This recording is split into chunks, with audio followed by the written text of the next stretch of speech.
Bueno, y luego de que la tercera sala de la Corte Suprema rechazara los recursos en contra de la alza de la prima GES que cobran justamente las ISAPRES, resulta que el ministro de Salud, Jaime Mañalich, dijo que una resolución distinta habría significado el fin del plan Auge.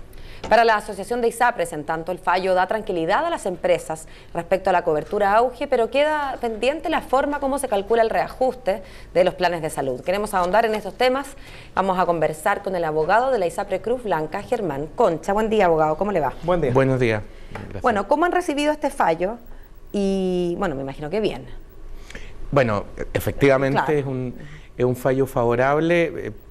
Tendría que aclarar que mi participación en este proceso fue en representación de las ISAPRES Banmédica y Vida 3, pero muy favorable porque creo que el fallo tiene un par de consideraciones muy relevantes. Una, que es muy importante, es destacar que los precios del plan GES o los precios de la cobertura GES son libres de acuerdo al sistema legislativo chileno y por lo tanto las ISAPRES tienen la libertad de fijar ese precio conforme a sus propios estudios y a su propia realidad. Si bien el plan GES es una cobertura común, cada ISAPRE tiene realidades distintas frente a esa cobertura que depende de la realidad de su cartera, edad, composición, gasto, etcétera. Pero no se trata de un fallo demasiado contundente, entiendo, no solamente porque no fue unánime, sino que porque el voto de minoría de Ana Gloria Chevesich es bastante extenso y tiene consideraciones que podrían hacer pensar en un fallo distinto, en un trámite que se viera, qué sé yo, próxima semana, si es que estuviera compuesta distinta la sala. Es difícil hacer ese cálculo porque yo he oído a algunos abogados que han dicho, bueno, pero es que si hubiera estado compuesto de tal o cual manera. A ver, esos mismos abogados habían citado antes el fallo anterior que había en materia de GES, que era de la sala de verano de la Corte Suprema, que todos sabemos que es una sala que se hace un turno. Claro. Entonces uno podría haber dicho, es que ese sí que es... La verdad, primero, cuando resuelve la Corte Suprema, resuelve la Corte Suprema, esa es la verdad. Y segundo, en este caso hubo una audiencia en que la Corte Suprema citó a varios 4 o 5, si mi memoria no me falla, abogados que presentan recursos en contra de la ISAPRE y a todas las ISAPRE abiertas, más FUSAT que un ISAPRE cerrado, un ISAPRE que tiene una condición especial. Entonces, fue una audiencia dedicada a analizar específicamente este tema. Germán, y después de eso, si la Corte Suprema, después de analizar, oír todos los alegatos, resuelve de esta manera, uno tiene que entender que es la posición definitiva, no solo porque siempre lo es, sino que porque esto fue dedicado específicamente a esto. Definitiva, convengamos para este caso, no se trata de algo que vaya necesariamente a repetirse en la futura jurisprudencia de la Corte Suprema. A ver, uno puede decir Chile no es el sistema anglosajón, no es jurisprudencia obligatoria, de acuerdo, pero cuando la Corte Suprema resuelve de una determinada manera, la verdad es que la Corte Suprema suele ser consistente consigo misma, como todas las Cortes Supremas del mundo, digamos, y esta audiencia estuvo dedicada expresamente a resolver este tema, por lo tanto, hay que asumir que este es el criterio de la Corte Suprema en esta materia. Sí, no, quería cerrar, Germán, preguntándole al otro Germán, si es que no le parece que ya sería el momento de que se sentaran los legisladores y a través de reglamento o de ley resolvieran ciertas temáticas que empiezan a aparecer como recurrentemente en las Cortes, ya las Cortes de Apelaciones ni digamos, con la cantidad de recursos de protección que han obligado además a generar ciertos protocolos de recepción que parece algo absurdo en realidad, que se tengan que ver miles de recursos de protección una y otra vez con la misma causa, con la misma causal, digamos, sin que esto se transforme en materia de ley. ¿A usted como abogado de ISAPRE le gustaría dejar de ver estos digamos, dejar de tener que hacer esa pega porque se preocupe una instancia anterior de a ver, lo que ha pasado es que en materia del precio base del plan de salud, que es una discusión distinta de la que se resolvió recién, claro. En esa materia la verdad es que el proyecto de ley tiene bastante tiempo en el Congreso, pero el Congreso no se ha puesto de acuerdo en una nueva regulación al respecto. Entonces, lo que tenemos es una situación en que todo el mundo dice que quiere cambiar la ley, pero no sabemos cómo finalmente, y por lo tanto el sistema sigue ahí, con una ley vigente pero muy discutida.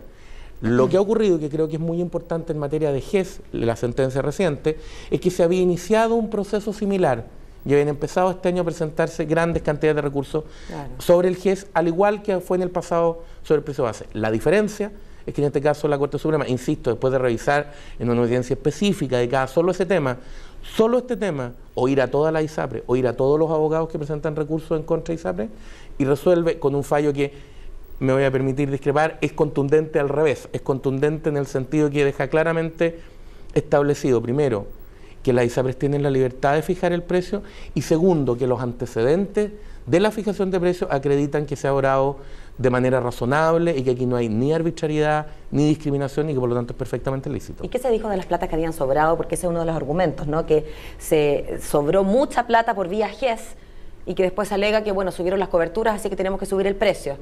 Cuando la otra plata entonces fue al bolsillo de... Lo que pasa es que ahí se olvida, y eso es lamentable porque se quiere razonar sobre el GES como si fuera lo que no es. Entonces la gente olvida que esto es un seguro. Como es un seguro a 3 años plazo, yo tengo que calcular un evento que es la probabilidad de riesgo y tengo que estar seguro por cubrirlo. Porque lo que no me puede pasar en los 3 años plazo es que yo diga, oh, se me acabaron los recursos. No, no se me pueden acabar los recursos. Ni las utilidades, por lo visto. Es que no es un problema de utilidades, es un problema de que yo recibo fondos a cuenta de lo que tengo que cubrir. Como todos saben, cuando tengo un contrato de seguro, no es una cuenta de ahorro. Yo transfiero el riesgo y por lo tanto el servicio está cumplido y efectuado desde el día 1. Lo que ocurre es que yo tengo una estimación que no siempre es exacta. Ahora, lo que no se dijo en esta discusión es que esa estimación se ajusta en la siguiente fijación. Porque en la siguiente fijación de precios lo que yo hago es tomar el histórico y decir, a ver, ¿qué siniestralidad tuve antes? Tanto, ajusto el cálculo nuevamente. Ahora, ¿se podría hacer perfecto de una manera más exacta lo que está ocurriendo, una especie de tiempo real? Un algoritmo más... Es que es imposible hacerlo porque yo tengo que proyectar a 3 años. Pues entonces tendría que estar cobrando en tiempo real a cada persona y eso deja de ser seguro. Ahora, pero lo que sí se podría regular perfectamente entonces es el tema del precio base, ¿o no? Porque, a ver, está claro que aquí las ISAPRES viven, entre comillas, de los usuarios y los usuarios necesitan de la ISAPRES, es una necesidad entre ambos por el sistema de salud como está creado en nuestro país. Pero sin embargo la credibilidad que existe de los mismos usuarios de la ISAPRES es como que, para ponerlo en palabras sencillas, es como que constantemente a mí me están embarrando, constantemente a mí me están subiendo este plan y constantemente la ISAPRES quiere ganar más recursos. ¿Cómo se puede terminar eso?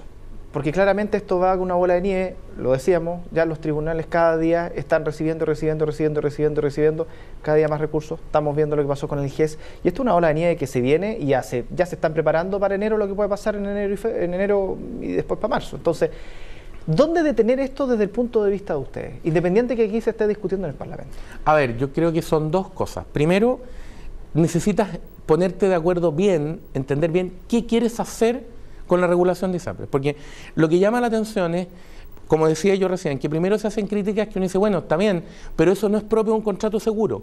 Entonces, si ustedes quieren un contrato distinto, habría que hacer un contrato distinto, pero no parece razonable criticar un contrato seguro por funcionar como contrato seguro, porque es criticar un auto por ser auto, digamos, es una cosa que no tiene mucho sentido. Después tú oyes críticas que apuntan a decir, mire, lo que pasa es que las ISAPRES cobran por un servicio que no dan. Eso no es cierto, las ISAPRES dan el servicio porque la transferencia de riesgo se produce y las coberturas existen.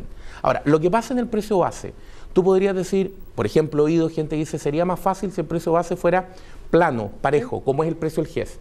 De acuerdo, eso se puede hacer teóricamente, pero significa que los precios suben. Porque la característica del precio base, ¿para qué se hizo como se hizo? Para permitir que los precios fueran inicialmente más bajos. O sea, para que no paguen justo por pecadores. Exactamente. En el pecado siendo el siniestro. Más exactamente, bien, ¿no? Que te pudieras ir ajustando año a año conforme variaba la siniestralidad. Si yo digo no, esto tiene que ser plano, parejo para todos, tengo que hacer un estimar y tengo que empajar para arriba. Entonces tú me podrías decir, ¿pero por qué en el GES no ocurre? Porque el GES no es una cobertura generalizada, el GES son una cantidad de prestaciones específicas asociadas a diagnósticos específicos que indica la autoridad pública. Vamos en 80. Entonces es más fácil generar eso porque es generar una canasta.